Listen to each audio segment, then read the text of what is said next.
आज आपण पुन्हा आमरण उपोषण सुरू केलं आहे. उद्या 26 जानेवारीला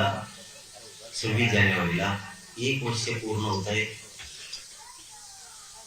सगळ्या सोयऱ्यांची अधिसूचना काढली. 1 वर्ष लागतंय सरकारला गोरगरीब मराठ्यांच्या प्रश्नाला न्याय देण्यासाठी. असं या राज्यात कधी घडलं नसेल, असं मराठ्यांच्या बाबत घडलं. 1 वर्ष समाज रस्त्यावर झुंजतोय. स्वतःच्या लेकराचं स्वप्न घेऊन, स्वतःच्या लेकराचं भविष्य घेऊन 1 वर्ष झालंय हा समाज रस्त्यावरती करोडोच्या संख्येने झुंजतोय. आज सुद्धा आहे. आजही आपण सगळे मीडिया बांधव साक्षीदार आहेत सरकारसाठी. पूर्ण मंडप फुल झालाय. इतक्या ताकदीनं आजही मराठी आंदोलनात उभा आहे. माझ्या घरी मराठ्यांच्या प्रश्नांचे जाण मात्र सरकारला नाही. हे उपोषण यासाठी सुरू आहे. आज आमच्या पुन्हा नव्यानं ज्या जुन्या आहेत त्याच नव्यानं मागण्या सरकारकडे आहेत. मराठ्यांना सरसकट कुणबी प्रमाणपत्र द्यायचे हा कायदा किंवा हा अध्यादेश हा जी.आर काढून या राज्यातल्या सरसकट मराठ्यांना कुणबी प्रमाणपत्राचं वाटप करण्यात तात्काळ यावं. आमची दुसरी मागणी सगळ्या सोयऱ्यांची अंमलबजावणी लगेच्या लगेच तातडीनं करायची. आता 1 वर्ष होतं, त्यापेक्षा आमच्याकडे आता संयम नाही. सगळे सोयरे म्हणजे तेही मीडियाच्या माध्यमातून सांगतो, ज्या मराठ्यांची कुणबी नोंद निघाली त्या नोंदीच्या आधारावर पिढ्यांना फार परंपरेनुसार लग्नाच्या गणगोतातल्या सोयरीकी जुळत्या त्या राज्यांतर्गत येणाऱ्या सगळ्या सोयऱ्यांना कुणबी प्रमाणपत्र द्यायचे.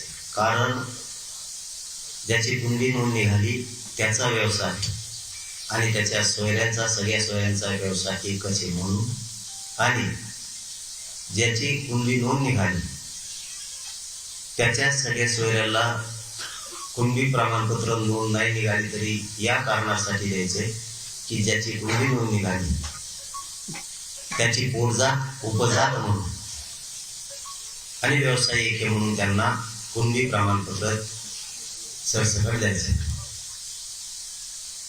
आमची मागणी की शिंदे साहेबांची समिती गठीत केलेली, मात्र तिला मुदतवाढ दिलेली नाही. तिला तातडीनं मुदतवाढ द्यायची. कक्ष पूर्वीचे जे स्थापन केलेले होते मुख्यमंत्री शिंदे साहेबांना ते पुन्हा सुरू करायची. वंशवळ समिती गठीत करायची. शिंदे समितीला उर्दूचे, फारसीचे आणि बोली लिपीचे अभ्यासक द्यायचे. मनुष्यबळ वाढवायचे. ज्या नोंदी सापडल्या प्रत्येक जिल्ह्यातल्या काही जातीवादी अधिकाऱ्यांनी जाणून बुजून नोंदी असून सुद्धा प्रमाणपत्र दिले, ते ताबडतोब प्रमाणपत्र वितरित करून व्हॅलिडिटी काढायची, ताबडतोब द्यायचे. या मागण्यासाठी जवळपास 2 वर्ष झाले आणि सलग झुकतोय. सरकारने आमच्या आंदोलकांवरती खोटे गुन्हे दाखल केलेले ते सगळे सरसकट मागे घ्यायचे हे त्यांनी कबूल केलेले. आजपर्यंत त्यांनी ते घेतलेलं नाही. आमच्या हैदराबाद गॅजेट ते गॅजेटियर सुद्धा तात्काळ लगेच्या लगेच मुख्यमंत्री फडणवीस साहेबांनी लागू करायचे. सातारा संस्थांचं, बॉम्बे गव्हर्नमेंटचं, औंध संस्थांचं हे तातडीने लगेच्या लगेच ते लागू करायचे, त्याची अंमलबजावणी करायची. म्हणून आजपासून पुन्हा आमरण उपोषण सुरू आम्ही केलंय. मराठा आरक्षणासाठी आत्महत्या केलेल्या जे बांधव आहेत त्यांना आणखी निधी सरकारनं दिलेला नाही, त्यांना शासकीय नोकरी सामावून घेतलेलं नाही, ते तातडीनं घेण्यात यावं ही सरकारकडं आमची मागणी. अशा 8-9 मागण्या आम्ही सरकारकडे दिलेल्या आहेत. त्या काही नवीन नाहीत, पूर्वीच्याच त्या मागण्या. याच्यात नवीन काही नाही. सरकारच्या इथे पाठ आहे, नव्याने सांगायची गरज नाही. म्हणून मुख्यमंत्री फडणवीस साहेबांना विनंती आहे की ज्या 8-9 मागण्या आम्ही तुमच्याकडे दिल्या त्याची तातडीने अंमलबजावणी लगेच आपण करा आणि या गोरगरीब मराठ्यांच्या लेकरांचं दुःख वाटून घ्या, समजून घ्या. आणि जे मराठा समाजानं अशा अपेक्षा आहेत आपले मुलं मोठे होण्याच्या, त्या तुम्ही पूर्ण करा ही विनंती. याचबरोबर संतोष भैया देशमुख यांची क्रूरपणानं हत्या करण्यात आली. त्यासाठी सुद्धा आपण सगळ्यांनी लढायचंय.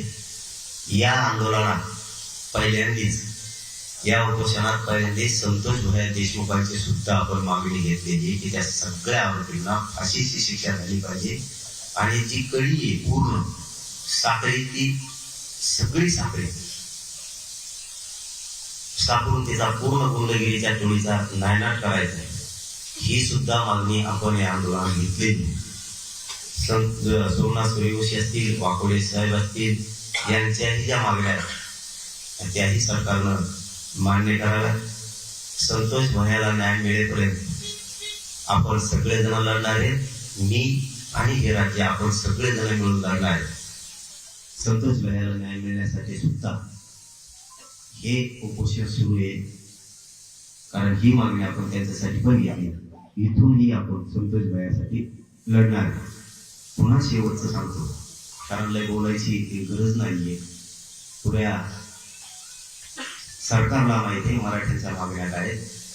आमच्या सगळ्या ज्या मागण्या आहेत तुमच्याकडं 8, 9, 10 मागण्या आहेत, त्या सगळ्याला त्याला तातडीनं अंमलबजावणी आहे ही मुख्यमंत्र्यांना या ठिकाणावर विनंती. आणि एक खात्रीशीर सांगतो, किमान मराठ्यांशी आणि मराठ्यांच्या मागण्याशी गद्दारी आणि बेमानी मुख्यमंत्री करणार नाही याची खात्री आहे. आणि त्याची जाणीव त्यांनी सुद्धा ठेवावी.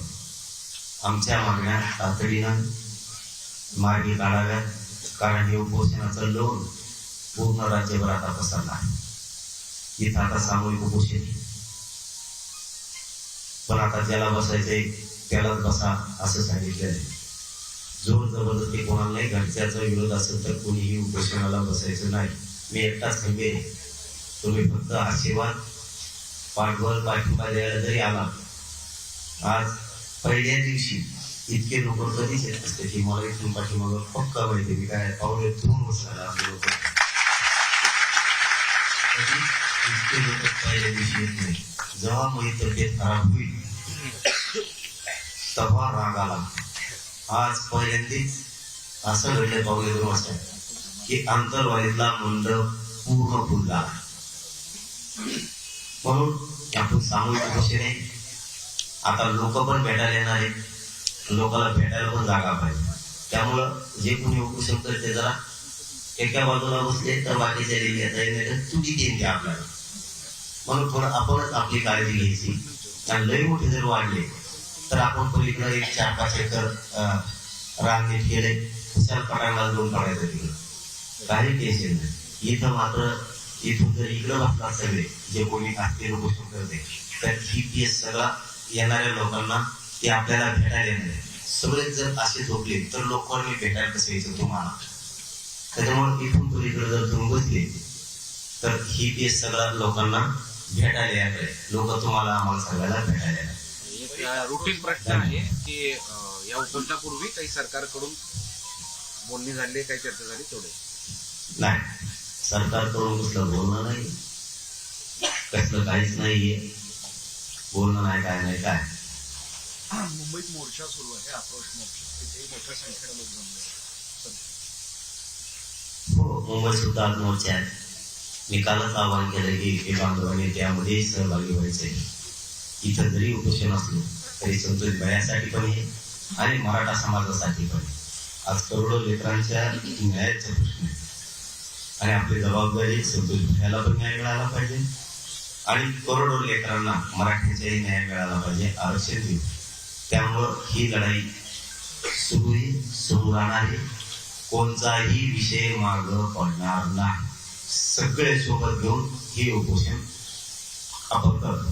गेल्या वेळेसही तुमचा मुख्यमंत्र्यांवर विश्वास होता, त्यावेळेस एकनाथ शिंदे मुख्यमंत्री होते. आता मुख्यमंत्र्यांमध्ये बदल झाला, आताही तुम्ही विश्वास व्यक्त करताय, मात्र या 15 महिन्यात तुमच्या मागण्या पूर्ण झालेल्या नाहीये. तुम्ही विश्वास व्यक्त करताय बा. का विश्वास व्यक्त करायचा नाही त्याचं कारण सांगा.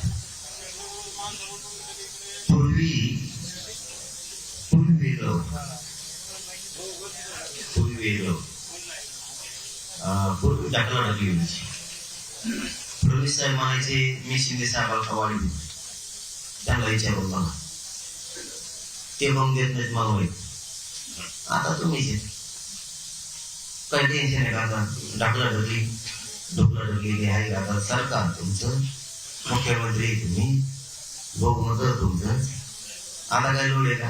आता आम्हाला कळत मराठ्यांविषयी तुमच्या मनात द्वेष, राग, आकाश आहे का नाही? तुम्हाला मराठ्यांचे पोरं मोठे होऊ द्या वाटते की नाही? प्रत्यक्ष बघणार आहेत आता या उपोषणात. तुमचं मराठ्यांच्या बद्दलची भावना काय हे राज्य उभं राज्य आता बघणार. म्हणजे तुमच्या पक्षातले मराठी पण बघणार आहेत आणि शेतकरी मराठी पण बघणार. आता बोलायला जागाच नाही. आम्ही काय बोललो का फडणवीस साहेबाला? नाही. साहेब म्हणतो आम्ही नाही. काय बोललो का? बोलणार नाही. हे उपोषण होईपर्यंत आम्ही विश्वास ठेवलाय. आता समाधानात कळू आहे. जसं की आम्हाला जातीवादी म्हणजे तसं लोकांना ऑटोमॅटिक कळून चुकलं जातीवादी खरे कोण. काही दिवस थांबावं होतं त्यासाठी. आता राज्यात कळलं खरे जातीवादी कोण. तसं मुख्यमंत्री पुढे पडू द्या ना आता ज्यांच्या समोरच. त्यांच्या मनात जर मराठीविषयी राग नाही तर देऊन टाकतील. मराठ्यांना त्यांना पोराला भाषा घेऊ द्यायच्या नसतील, मरू द्यायचे नसते, त्याचं भविष्यात वाटलं होऊ द्यायचं नसते तर किती आरक्षण. आणि त्यांच्या मनात जर आकल, द्वेष, मराठीविषयी राग असेल, चीड असेल, त्यांना मराठीचे पोरं मारून टाकावं वाटत असतील तर नाही देणार. ते उघडं पडून जाईल. त्यांना मराठ्यांचा वेळोवेळी अपमानच करायचा आहे. हे लोकांकडून उघडं पडलं. त्यांच्यावरच आता बाजू आहे काय करायचं. पण आम्हाला खात्री आहे, मला काय वाटत हे मराठ्याची बेमानी करतील. कारण मराठ्याशिवाय अंगावर गुलाल नाही करू शकत. कारण लाट नाही, मोदींची लाट नाही, कुठं काहीच नाही. लाट होती त्या टायमाला पडले मला सगळे. आणि आता लाट नाही काय नाही एवढे आले म्हणजे मराठ्यांच्या मताशिवाय ते सत्तेत बसू शकत नाही. माझ्या मराठ्यांनी त्यांना आमदार केलं, मंत्री केलं, सत्ता दिली. आता त्याच मराठ्यांच्या लेकरांना मोठं करायचं का नाही हा आता मुख्यमंत्री फडणवीस साहेबांचा विषय. त्यामुळं ते आता चित्र लगेच आता आजपासून स्पष्ट व्हायला सुरुवात आहे.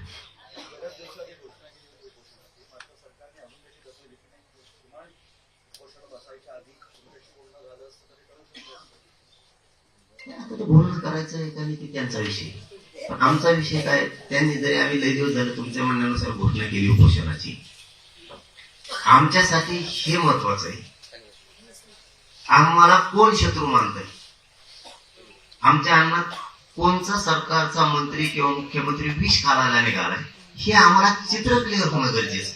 जसं एखाद्या घटनेचा तपास करतो आपण आणि तपासांती लक्षात येतं मग की हा दोषी, तसं या उपोषणाच्या माध्यमातून आम्हाला आमचा खरा मारेकरी कोण, आमच्या लेकरांचा खरा वाटोळा करणारा कोण, कुणाच्या मनात माझ्या गोरगरीब जातीविषयी आकर्ष आहे, द्वेष आहे, द्वेषानं त्यांच्या विचारात विष पेरलेलं आहे, ते आम्हाला याच्यातून उघडं पाडायचं किंवा समाज उघड्या डोळ्यानं बघणार.